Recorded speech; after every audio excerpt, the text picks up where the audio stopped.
all your buttons on? As far as I can tell, yes. We will find out later. Well, welcome back to the Dirt Drive podcast. We are on site at SEMA, Government Affairs DC office, again.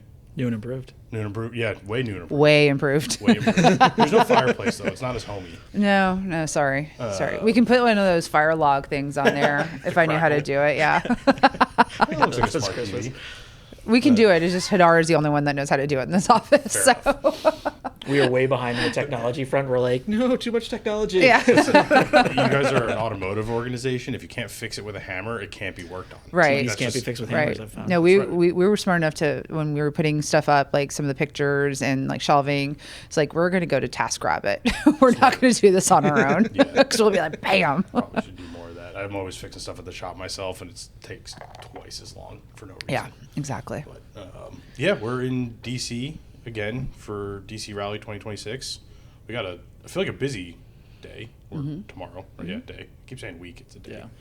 But a lot on the slate. Last time we were here, it was basically just the EV mandates. So, you guys want to fill our people in? Sure. So, so last year was the impromptu EV mandates. Yep. And then I think when we first met was probably 2 years ago, which was it like the two official ones? The official? We unofficially crashed the rally last year. Okay. Next to Jed. Okay. Or 2 years ago. 2 years ago. 2 years ago. You were very official last year. Yeah, you were official last year.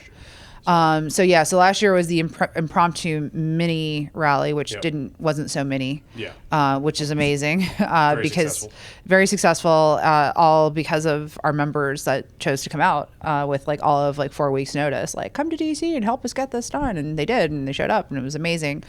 But this is back to sort of our regularly scheduled programming, which is all of the different issues that we work on behalf of the industry. So everything from right to modify, to access to public lands, to Motorsports Fairness and Permanency Act, which is how racetracks are going to be able to basically recoup their costs through a tax credit, and other issues that are top of mind for our members, tariffs. Some of our members obviously struggling with tariffs still, or looking for some solutions there, but also things like steel and aluminum pricing, which is sort of tied into that tariff space. So we've got a whole bunch of issues on the docket, for this year, and again, our members are able to sort of talk on what issues are most important to their businesses. Yeah, I think. As a small business, definitely seeing a lot of this stuff starting to trickle down. Like the consumers are starting to pay attention to it. I actually had to reschedule an 8S calibration because I'm here. It was like I could teach somebody to do it in a day before I leave, or I can just do it next week. But, right.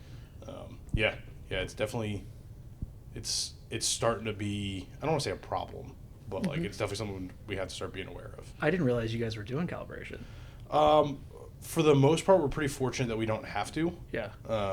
The bulk of what, like, Jeeps are pretty easy and able to be modified without really a bunch of issues. The big ones that we deal with are the Broncos, because if they have the active adaptive cruise control radar. Sure. If you put a bumper or a winch or something on there, the relearn process is easier on the Fords, but like it still has to be relearned.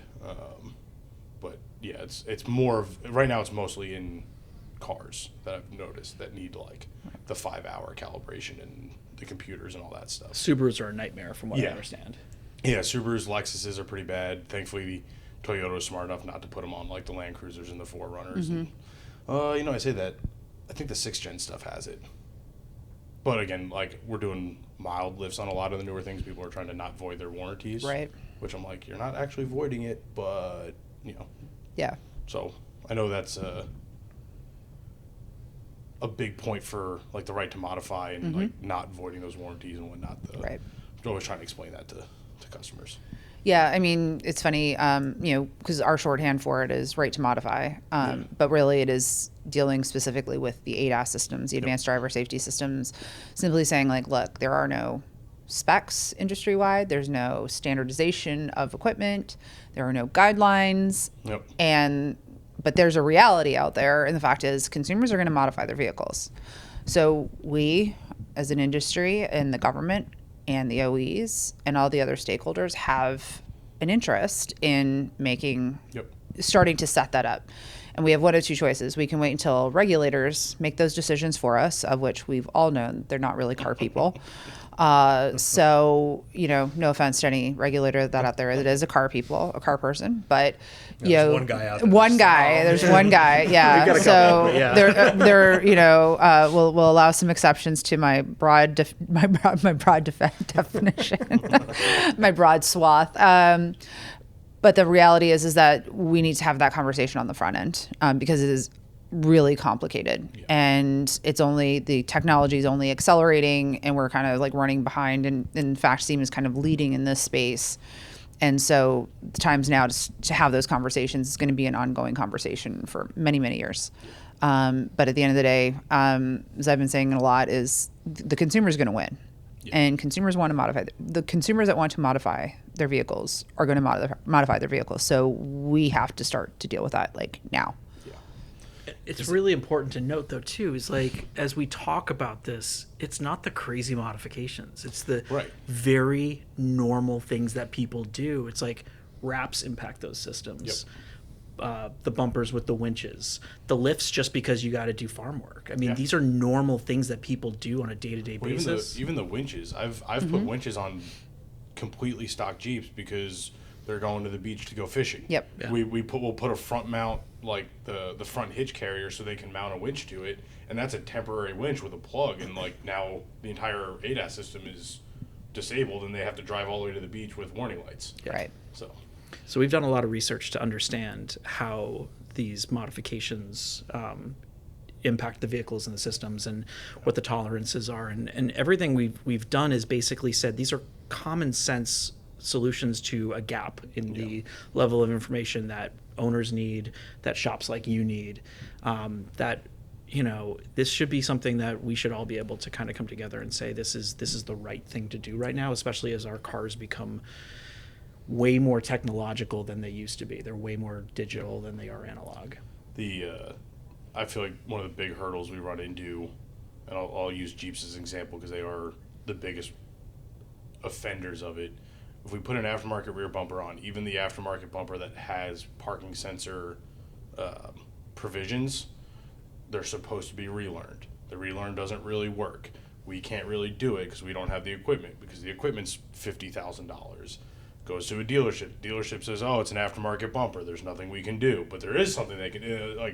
The education on both ends, on the OE side and the aftermarket side, I think is something that would really benefit. Just being able to communicate and be able to send a customer to the dealer with the aftermarket bumper and get it fixed, and not just program it out or turn it off or unplug it or whatever. Mm-hmm. Yeah, which is basically what we do now. Well, again, there is a business proposition to that, because for you to do a $50,000 investment in software or tech or whatever it is you need, doesn't make a heck of a lot of sense, because that also evolves every single year. Yep.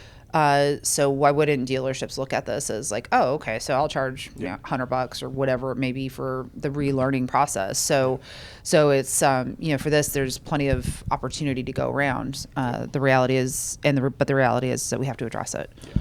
Is there? Go ahead. Yeah, sure. I was going to say, is there a difference in approach of the right to modify versus customers just going ahead and modifying no matter what, as far as this is concerned? I mean, well, I think we talked about this the last podcast, is look, the solution right now is just to start snipping wires. And quite frankly, what consumer hasn't done that before?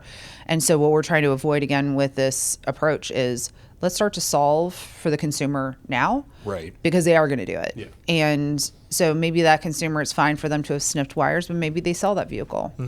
So what does it do for the next owner and the next owner and so forth? And quite frankly, we don't think snipping wires is the right answer, because we know we can come to a solution. Yeah. Can that previous owner then be held liable for that, or is that too I don't hard know. to trace? I mean, there's no regulations around it at this point. So. Yeah, I think what's important to know too is that you have this implied understanding that when you drive a vehicle, when you buy a vehicle, it's safe, and the people that are driving vehicles around you, their vehicles are safe as well. There's no check engine light for ADAS.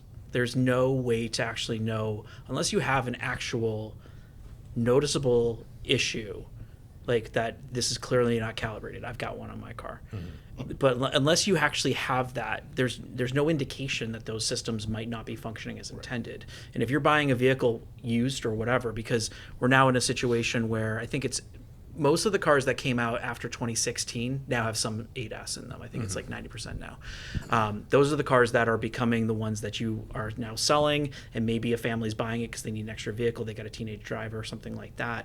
And those are the ones that you're buying it with the expectation that it's been inspected and it's safe. It's like, how do you know that for sure? So, understanding those the calibration needs and when a vehicle needs to be recalibrated or what needs to be done to it, it's just a really important part of the conversation. Right, and I would assume that goes for both the modification part of it and just the system potentially failing on its own, right? Yeah, and I would call it a proverbial wire snip these days. Like, if done correctly, from a business standpoint, there's no paper trail, there's nothing there other than to say, we've essentially gone into the programming and unchecked the box, and now the computers in the car aren't looking for it. So they just, as far as the car knows, it doesn't even exist. So there's just no fault codes, there's nothing. And if you're the third, fourth owner and you want it, that definitely is a tough spot. Yeah. Well, case in point, and this is not an ADAS product, but I bought my 2021 Jeep. Yeah. And I didn't realize till after I bought it that it was an aftermarket hardtop. Sure. So Mopar. So, official accessorization.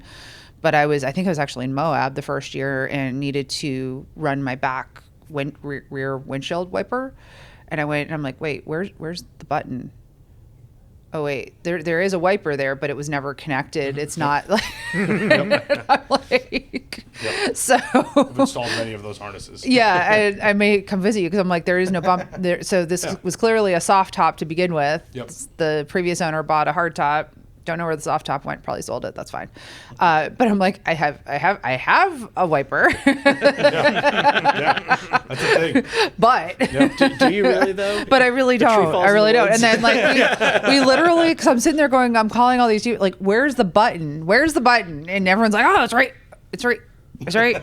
And then somebody goes to the back and lifts up the thing. It's like, yeah, there's no connection. Which it's funny because there's no wires. The JLs came standard with hard tops, like most of the modern Jeeps, for that reason, because it's easier for them to build them with all the wiper accessories and give you the soft top than it is to build them with the soft top and then have to add all that later. Yep. But somehow, some way, somebody ordered one with a factory soft top. I got that's what I'm assuming happened. Yeah. But none of them have banana. None of them have banana buttons. That's right. So I'm gonna get you a real one that actually lights up. I'm working on that still. All right. It's as good as PJ's drawing is. We need one that lights up. No, I think it was cool. It was funny. I have to give you a shout out because you did my last set of fixes and modifications. So my steering and also my front track bar. Yep. I think is what you did, plus my lighting decal. So again, I'm out at Moab. So thank you. It didn't fall apart. That's good. You drove it a distance right after that. Yeah, I drove it across country again because the shipping company didn't show up. Oh, man. Yeah. So it's nothing like an impromptu cross country trip. I'm doing that next week for a Jeep. West. But it was planned for, right? Mine was impromptu, as in if you don't show up in the next 4 hours, I literally have to get in the car and start in the Jeep and start driving. But anyway, so I'm going through Moab and had some pretty good trails. I didn't do as much trail riding as I normally did. But I'm like, I hope Tom knows what he's doing. We've been known to make mistakes, but most of the time we know what we're doing. But you did a great job. So thank you. But the other funny part is, so you put those light up decals for me of my Jeep's name, and all these hardcore Jeep guys where is that? How'd you get that? Where is that? Yeah. And I'm like, really? I put the kitschiest thing you could possibly think of. Such a girl thing, right? There's a balance point. And I've said it 1,000 times. I'm a car guy first. So I like knick-knacky things. Him and I've known each other since 7th grade. And we've made fun of as many cars, built as many cars. My rule is as long as it looks good and make sense, right? You can do whatever you want. Mm-hmm. Even if it is a light up sticker, if it's a light up sticker and you have it on every panel, and then you have like matching lights and all the flashy party lights, like, yeah, you're probably going a little too far. But like if it's just the one light up logo and it's clean and it like the yellow is like spot on. I don't know if that was by design or by chance. Like the color match is perfect. So I was on Oracle's website shopping for mine. So I'm like, I think I'm going to put these on my Jeep. Awesome. But yeah, I just thought it was funny because all the hard car, these are guys that make fun of the ducks and all that kind of stuff. And there's I'm not like, a lot of ducks floating around Moab. Yeah. At least not last time. Well, there are. It depends. And Not as many I've as been there asked are like in 3 times in the last week my position on ducks. I'm like, I haven't asked, and the reason is because I went to Tim first because I didn't want to embarrass myself in front of you. Texted Tim, I'm like, what's the story with the ducks? I am duck neutral. For the record, I am duck neutral. Yeah, I would. That's a good way to look at it. I get a twitch every time I see them. Yeah, it's because you're not a Jeep guy. I know. I'm just like, I don't get it. I don't get it. See, and that's where I fall into neutral. Like, if that's your thing, it's your thing. Mm-hmm. I don't get it. Yeah. Please don't touch my car. We're starting to be more public with the Orba acquisition and how Orba now fits under the SEMA umbrella. And I was like, please don't do Orba ducks. Well, that's why everybody that that's why I was asking. Better to ask a stupid question than be like dumb for 5 years. So see Matt go flying out the fourth window, fourth exactly. Fourth floor window. So I didn't suggest it. If you want any of the Toyota guys on your side, do not do Orba ducks. Yeah. Stickers, everybody like stickers and patches. That's like the big thing. That's what we got. That's what we got. That's what we have. Yeah. It's like I know this market. Can I make fun of you for make fun of me? Yeah, for your daily driver of what I sent you. Oh, sure. So he's a big Honda guy. Is the preface to this, and I have my wife's old '08 Honda Civic as my fuel efficient grocery getter. Mm-hmm. And he sent me the Honda owner's starter kit when I started driving it, which was the cheapest underglow you can get on Amazon and a sticker that said still waiting for the VTEC to kick in. Oh my God.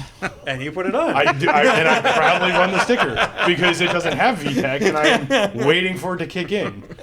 Screaming at 72 miles an hour. I was so proud when you got that. Yeah, he's owned nothing but Hondas, and I give him endless crap for it. Yeah, I was going to say, to an Acura, which is still a Honda. Well, I actually am likely going to be switching to an Acura for my daily driver because I finally decided I needed an adult car. Yeah. Which model? I'm looking at the Type S, just simply because so SEMA helped do a build for Long Beach with the Acura MDX Type S, and which people don't think of Acuras as builds, but it was so slick. Like it was so nice. I've had an MDX before. I had an RDX Turbo. And so they just did a spectacular job for what they put out for the Long Beach Grand Prix. So I'm like, oh, okay. Yeah. So I can still be an adult and still make it look cool. And those new MDX Type S's you can get a blue leather interior. And oh, interesting. Sharp. It's like a denim blue. It looks so interesting. Good. Huh. Fancy. And it's only on the Type S. Yeah. I think the price point is getting out.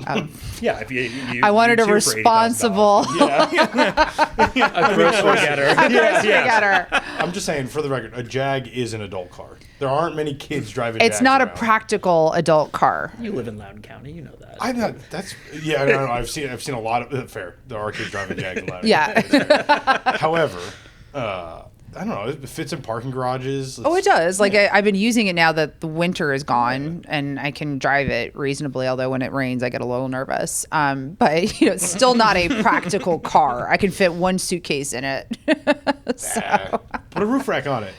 That's the thing now, right? Like all these these Porsche cars. Yeah, Porsche especially. We have a buddy that has a shop in Loudoun County. They're doing roof racks for Ferraris, the Lusos. Oh my God! I don't know if you guys saw it at SEMA. No. It was in the Steck booth. It was a lifted Ferrari Luso. What? And I think that definitely violates the Ferrari owners agreement. That's how you get put on that blacklist. Yeah, that's how you end up with like Michael Jordan or whoever else has been kicked off. He's not gotten a cease and desist yet. He's expecting one, but he has not gotten one. Oh, no, he won't get the cease and desist. I think from what I understand is if you're an owner and you modify your Ferrari, you get blacklisted, so you will never be sold another Ferrari again. Yeah. There's some celebrities who have been on it because they did some silly thing. I mean, even selling it within a certain period of time, like you're supposed to keep it for a certain period. Yeah. But I love it. I mean, the Ferrari crossovers, by the way, are like sick cars, way out of my price range. But anything with a V12 in it. Oh, it's fun. this thing's They gorgeous. The so thing is good. gorgeous. Yeah, it's the whole gorgeous. Pretty sure they're naturally aspirated too. Yeah, I think it's the same drivetrain that's in the Lusos. Okay. Which is, it's like that touring car. It's officially a 4-seater, but it's like a long Yep. 2-door. Yep. Look, it's like a giant version of the old M coupes. Okay. The Clown Shoe M coupes. Oh yeah. Yeah. Yes. Yeah. It is similar. Yeah. Yeah.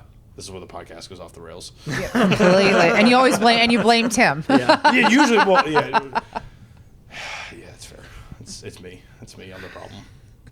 Anyway, we were talking about adult cars, so adult cars, modifying them. Yeah. But yeah, I mean, I think that you said you had about. I think we were going to make fun of the Honda, and then we got into Acura. He diverted really fast. Yeah, we can skip over that. That's Yeah, fine. no, like we can make fun of his Honda. That's fine. I was really proud of you. You diverted in a very positive way. This is great. Yeah. You're like, focus. I could either throw down the microphone and walk out, or I'm just going to cleanly divert it into, I've been on the podcast before. I've said that I've got an Integra Type S. I'm very happy with it. So save the manuals. Yeah. You know, it's not. Can we work that legislation in? Can we Yeah. make like when they were doing the certain percentage of cars had to be above like whatever mile per gallon sold, like their average. the fleet. Yeah, the fleet average. Can we amount has make to them be have 3 to pedals. do a certain amount of manuals every year across the product line? Like, is it? I mean, we could, but we generally go away from government regulation, generally speaking. We're finding success in that area. Yeah, like that tends to be a little bit more of our mantra. So less regulation. Yeah. Because, I mean, think about it. So we go and introduce legislation, and I'm not opposed to it, but, we go and introduce it. Well, then that bill, it starts the right way. But then what if somebody says, no, this is like completely wrong for whatever reason? And then it can turn into they ban the manual transmission because it's, I don't know, it harms young Someone people. will say it doesn't have enough gas, or no, just you're cutting out, everybody under the age of 40. I can't text and it's drive ageist. if I have a It's manual. ageist. It's ageist. Sure. I'm just saying. I can see people complaining about it.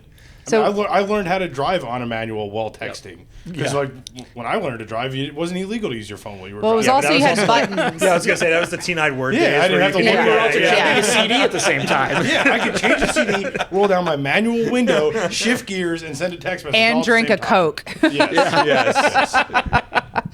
No, I was a late adopter of the iPhone because the BlackBerry, you could feel your way through emailing because it didn't really have texting. It had that like the BlackBerry SMS thing, but I could sit there and do that. And then when the iPhone came out, I'm like, I can't do this. But then Siri came along, Nope. and then I could just tell her what she says, and she generally gets it right, but not always. Yeah, I've stopped. She's using judging voice you to right text. now. She's going judging like, me. Okay, we'll see about that next time. Oh yeah. Purposely screw up your text messages. Yeah. Just can't trust AI. I've got a question for both of you that I think might be a good kind of closing segment of what are you most excited for, like passionate about for tomorrow as far as what's being discussed and like what do you feel most strongly about personally? Yeah, I mean, I think anytime you can get people together, there's just a great energy. And it's a firsthand perspective of what it is that we do and why what we do matters and why it's impactful. There are 7,000 SEMA member businesses. There's only 125 people that are going to be here. So you're really looking at this is the 1% of SEMA advocates, and not saying that everyone in the industry doesn't care, but these are the people that have really, they've stepped away from their shops and their businesses and their day-to-day lives to come out here for just a couple days. And DC's not cheap. It's this is, flights aren't cheap and these days, and hotels aren't cheap. This is an investment in our future, and we appreciate the fact that they're able to be here.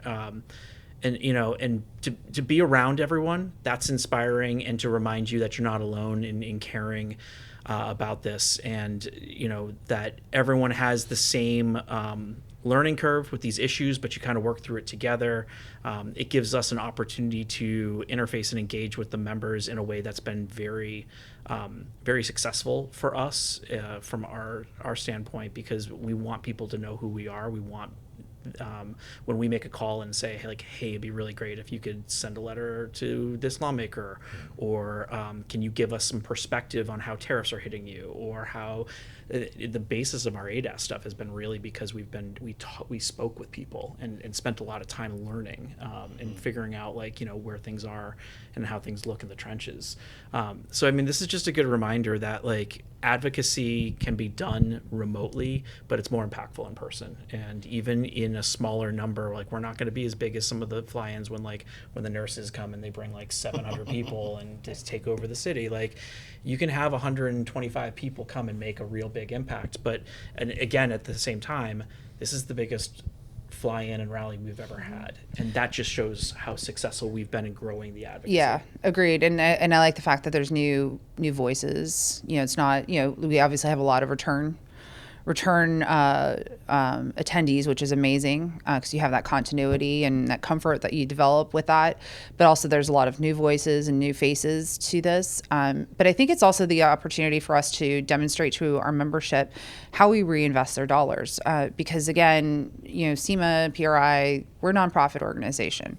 So the money that is made off the shows, that is made off of membership, that's made off of all of the other business units, all gets reinvested back into the industry, of which advocacy is a big part of that.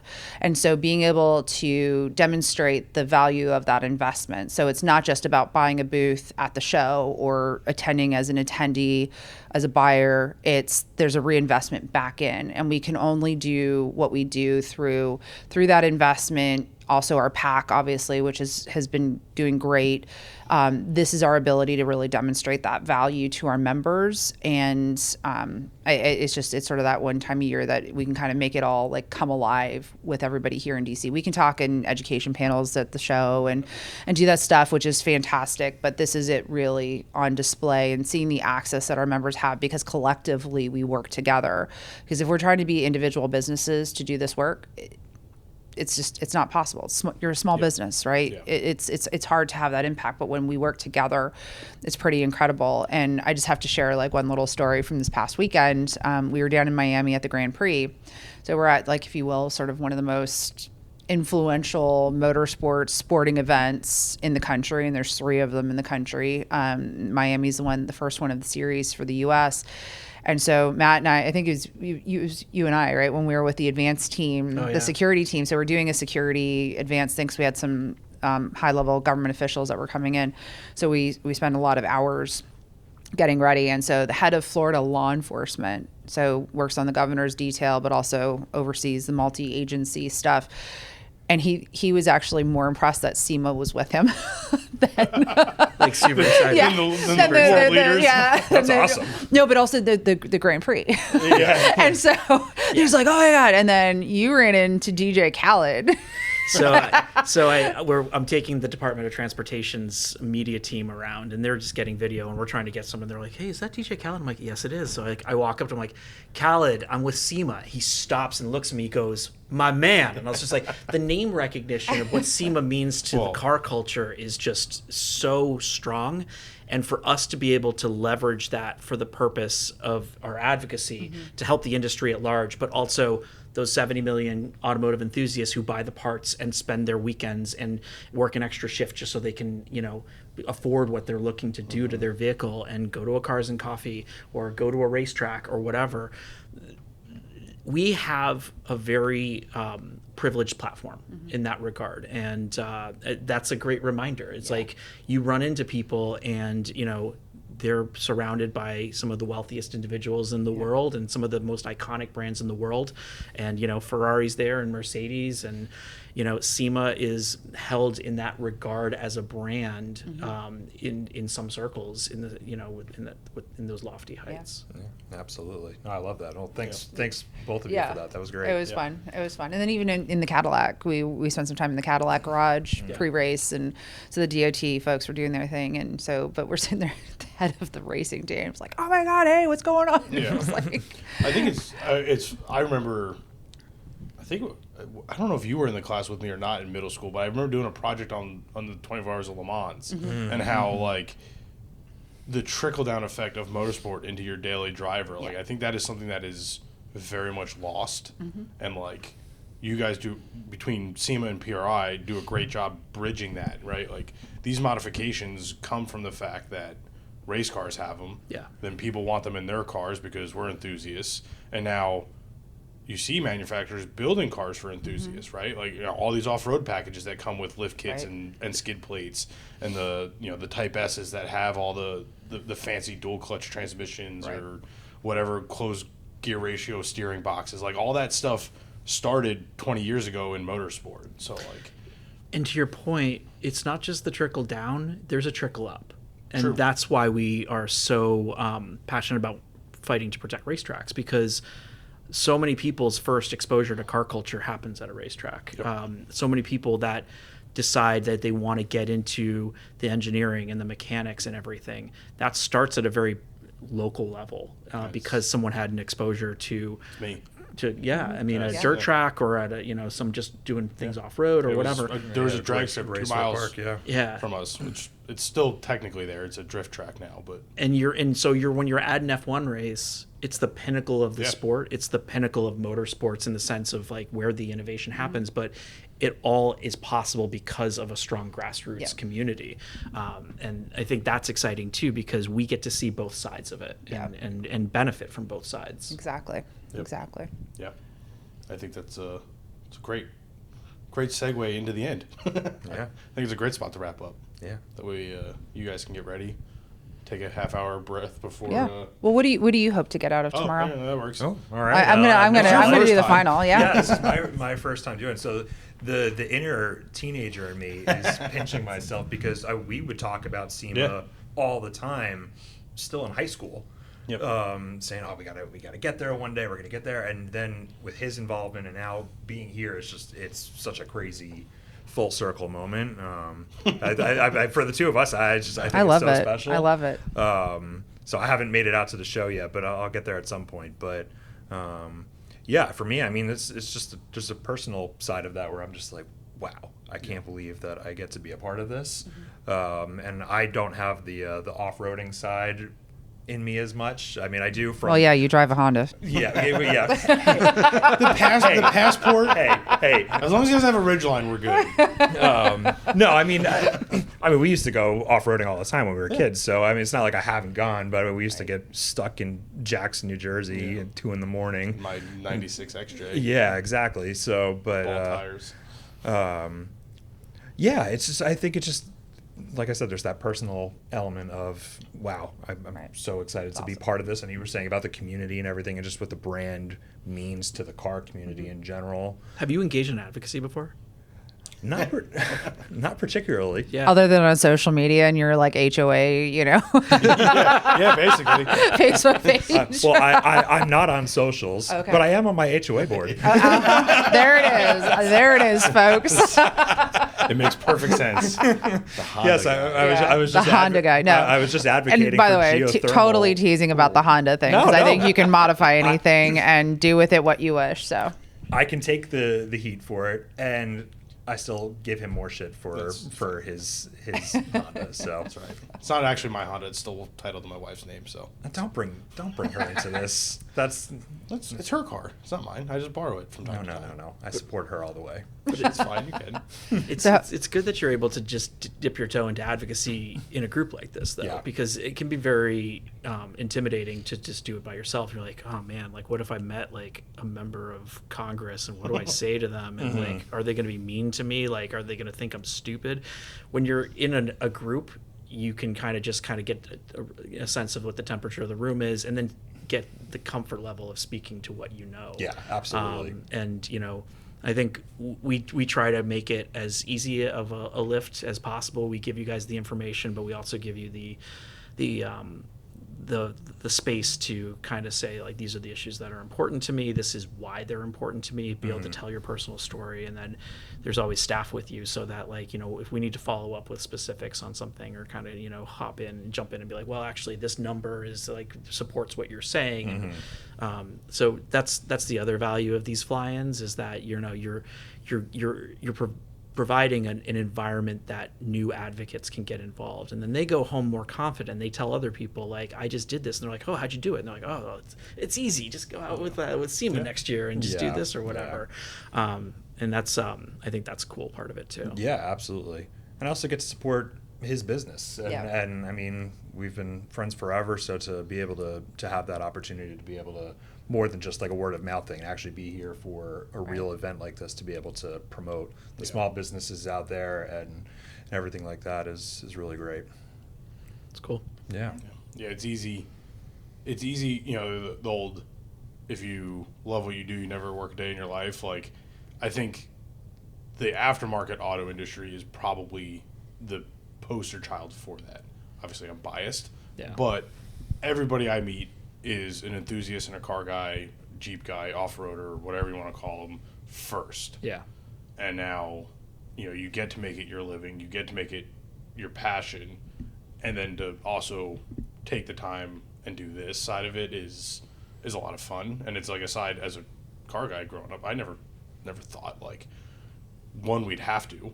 Mm-hmm. You know, I never thought we'd be in a position as a community to need to defend our right to put our lift kits on. And like, yeah, I mean, land use was always a thing. Like, you know, like, oh, we're not really supposed to be here, but we kind of are here. Like, do we have permission to go off-roading here? Where's the nearest track? You know, all that kind of stuff. And it was never really a problem growing up. Like, we had a racetrack. We had the somewhat legal-ish open roads to go cruise. Right. Like, and now all that stuff's disappearing. It's becoming a data center. They're closing down for tax purposes. All those things are against us. So it's like if I don't know if it's just because I'm older and I'm more attached to it, but it truly does feel like things are disappearing. So it's good that we're working to make it better. Well, we appreciate you doing it. Certainly, I'm glad to have you as a first timer. You guys are doing the hard work. Yeah. So you know, that's what we do. It's our profession, and you know, it's funny because the things that the industry gets upset about, you know, we're like, okay, just go do it and go fix it. And it's you know, a lot of you know, and I say it very simply. It's obviously more complicated than that, but it's you know, it's a constant jigsaw puzzle. It's a constant crossword puzzle. It's you know, because we operate. Our lives center around the automotive aftermarket and the automotive generally, but there's 5 million other issues going on here in DC, whether it's the regulation of AI, the regulation of crypto. I mean, we had our Homeland Security unfunded for how long? That whole, you talk about safety. Like, we're at war, but you know, let's not pay our safety, safety agency, but. Yeah, so there's like a million other issues going on around us. So it's also about how do you position ourselves so that we are heard in that cacophony of other interests. And so, you know, whether it's the nurses and doctors, to the hospitals, to the banks, to that. So so a lot of it is even just figuring out how do we get a toehold in these to be able to talk about our issues and have them take action on our issues in the ways that we would like them to do. And so there's a lot of pieces, but you know, again, having our members be part of this is really important because at the end of the day, we're just paid mouthpieces. We're the ones who can figure out the path. You know, we're kind of your old Rand McNally big atlas map thing. So we'll get you the direction, but at the end of the day, the stories that our members tell their lawmakers directly is really just absolutely critical because it is jobs in that district or in that state. It is investment. Everyone says they love American manufacturing. Okay, well, that's what we are. So all of it's intertwined. So it's just so important to have you guys here and doing that. Yeah. Cool. And being the new guy here, because I know you guys know Tom already, but just thank you for making me feel so included and comfortable here and meeting you guys in the short time. We haven't even gotten to the fun part yet. I just wanted to make sure they knew. I feel very comfortable. Talk to us at 6 o'clock tomorrow. I was going to say, talk to us at happy hour tomorrow. I'll be doing tequila shots. No, I'm kidding. Okay. Are you though? Well, let's do it. Are you?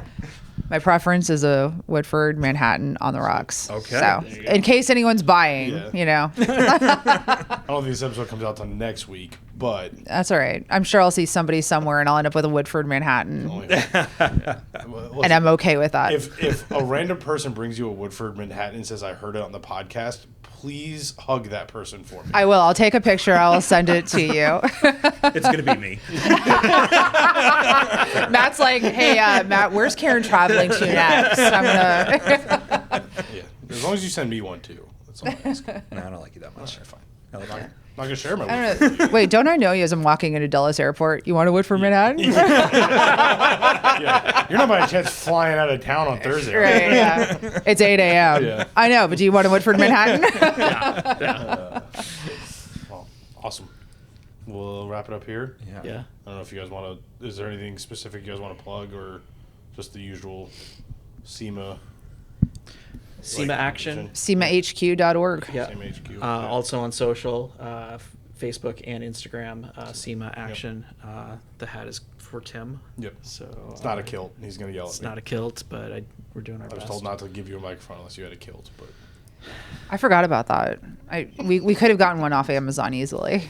We tend to buy a lot of costumes these days. Yes. Matt, I'll give credit to Matt. I mean, they've been so good though. he's like him and the rest of the team, the stuff that they're willing to do for the brand to get the attention. So good. It's awesome. I don't think there's a lot of teams in Washington that would go to the lengths that our team does to So stuffy.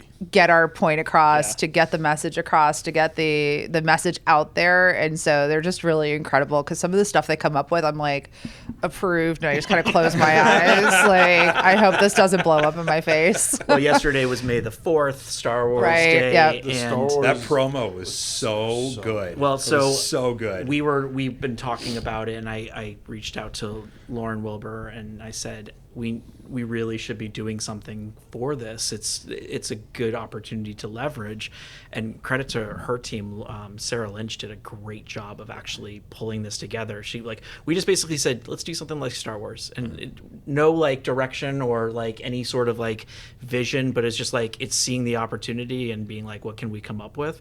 And a lot of those like really wacky ideas, they come from that side of the office, and it just gives us some space to be creative and laugh at ourselves and not take ourselves so seriously, but still grow awareness for this part of the organization that is still largely a big unknown for a lot of people in the industry and a lot of people in the car community. Like SEMA show is 4 days out of the year. There are 361 other days that we're working, the garage is working, the education programs at SEMA are working. There's a lot that we do, and we just want people to know, not so that we can get credit, but so that they can get involved and they can feel confident that SEMA has their best interests at heart, and it's through activities like this. I do have one thing, a challenge for that side of the office. Uh-oh.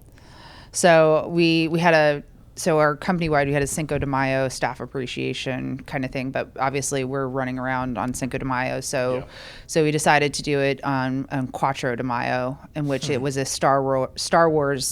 Mexican Star Wars theme. That's fantastic. So Hadar actually took all the stickers down, which I was surprised at, because I was like, it would be kind of funny because everybody would be like, why do you have Star Wars stickers all over your office? But I was putting my reel from our just little get together on my social last night, and so I was like, I need a Mexican themed Star Wars theme, like a mashup. So I was trying like an AI tool to see if I could get like a mariachi Star Wars thing going on. It didn't Vader in a work. sombrero. Yeah, like I couldn't get the music. It was created like a background music, and it couldn't. It was way too subtle that nobody would get it. So I was like, I gave up and went with It's too something iconic, else. and honestly, like I will take credit for the kazoo Star Wars theme, Right. Because Sarah was like, "Well, I've got a couple options. It sounds like Star Wars, and you see these like free like things, and they're called Right. Galactic, and you're Right. just like, it's not, no. Yeah, all I it's not had the was a same." galactic mariachi band, Right. which didn't translate Right. well. But my challenge is for them to come up with a Star Wars mariachi mashup. Yeah. So, It's your world. But the kazoos was Think about literally how many people are listening and now Googling. right, like Yeah. we got one for you. Start a thing. Yeah. But the kazoos was like this dude It's that just great. made a video of himself playing the kazoo, and he put in his thing, please feel free to use this for your video, just give me credit. And we're like, done. That's great. That's great. So good. Yeah. I had thought your President's Day, that's where the hat's from, spiel about like George Washington driving an old Chevy truck was like the best thing to be on the internet, and then you guys put the Star Wars thing out. So Yeah. I'm looking forward to whatever you guys can come up with for 4th of July. I was going to say 4th of July is pretty spectacular, especially with the 250th. I'm really glad we weren't in the office for Easter because I did not want to wear a bunny costume. Well, I'll tell you or what. Jesus, for that matter. I can tell you right now, you are off the hook for a kilt. You're wearing a bunny costume. Yeah. Oh, man. It could be resolved with a bunny like that. I'm gonna let go of the kilt. You need to be in a bunny suit for the next podcast. I mean, there are onesies out there. You adult onesies. Look, I will even settle for a Buc-ee's onesie. They do make adult-sized Buc-ee's onesies. Every teenager has those. These bus trips come from like marching band and sports things. They stop at Buc-ee's. Starts with marching and then band. These kids get off the bus, and it's the athletes too. They get off the bus in these Buc-ee's onesies, and the parents are like, "What just happened?" They're like, "Well, I bought it while it was a onesie." It's like, "Did you eat?" No. I used my money. Give me $25. Yeah. Give me $25. I got a bag of Doritos and a onesie. My brother-in-law got one. He's an adult, but he got one for himself and then for my son. And on Halloween, the two of them were walking through the neighborhood, both as Bucky. Nobody realized that Marshall was in a Bucky's onesie. They just saw my kid in the Bucky's onesie. It was great. That's awesome. I love so it. if you want to borrow one, I have one. If it's Bucky's or Bunny, we'll figure it out. I'll let Tim decide. Challenge accepted. I heard that. Heard it here. It's on on the the record. internet. Yeah, it's on the internet. It's on the internet. So it's true. Must be true. All right, let's actually wrap it up this time. Yes. Yeah. All right. Thank you again for taking the time. Thanks for being Yeah, here. thank you so much. You guys know where to find all the Dirt Nerd stuff, dirtnerdsoffroad.com, and we'll do a recap. You and I will do a recap probably tomorrow afterwards. Yeah, that sounds great. See if we get kicked out of any Democratic offices. Perfect. We're gonna be in with several. I'll be staffing you guys Yeah, because I saw that. we're all You mean Virginia. chaperoning? Someone That's on the preview call was like, I haven't been chaperoned since the 6th grade. And I was Yeah. just like, we're staffing you. It's not like that. Listen, chaperoning is much more accurate. Yeah. Guys, Yeah, focus over here. And remember, we do have friends on both sides of the aisle, and how we continue to do that is through education work like this. Yes. Cool. Which he said. I have personal feelings, but I will leave them. That's alone. okay. I don't want to be responsible for you getting backlash for that. No, so that's fine. Yeah, I can control myself most days. That's funny. Yeah. well, thank On you. that note. Yeah. Thank you so much for having Thanks a me lot. again. Thank you.